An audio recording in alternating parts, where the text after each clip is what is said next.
Hi, நான் Lakshara. Welcome to my kitchen. இன்னைக்கு நாம என்ன பார்க்க போறோம்னா, நிறைய பேர் அதிகமா விரும்பி சாப்பிடக்கூடிய உருளைக்கிழங்கு வறுவல். இத ஈஸியா எப்படி செய்யலான்றத பார்க்கலாம் வாங்க.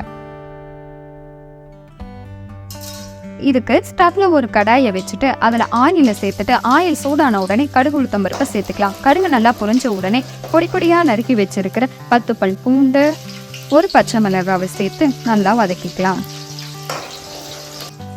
இப்போ இது கூடவே கட் பண்ணி வச்சிருக்கிற உருளைக்கிழங்கையும் சேர்த்து நல்லா வதக்கிக்கலாம். நான் 2 பெரிய சைஸ்ல இருக்கிற உருளைக்கிழங்கை எடுத்து குட்டி குட்டியா கட் பண்ணி சேர்த்திருக்கேன். இப்போ உருளைக்கிழங்கை நல்லா வதக்கிக்கலாம்.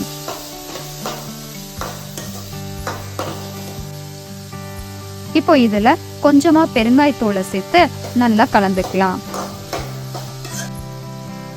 இது கூடவே 1/4 டீஸ்பூன் அளவு மஞ்சத்தூளை சேர்த்து நல்லா கலந்துக்கலாம்.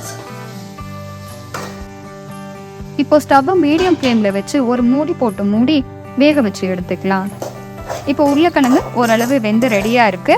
இப்போ இது கூடவே 1 ஸ்பூன் அளவுக்கு மிளகாய் தூள்,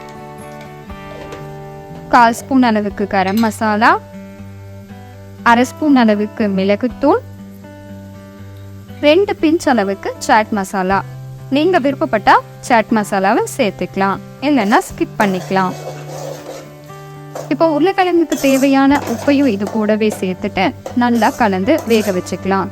இதோடைய பச்சை வாசனை போகிற அளவுக்கு இது நல்லா வேகணும்.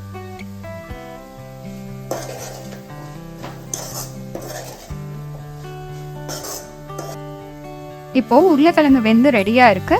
இதுல பொடி பொடியா கட் பண்ணி வச்சிருக்கிற கொத்தமல்லி கருவேப்பிலை இலைகளை சேர்த்து நல்லா கலந்துக்கலாம்.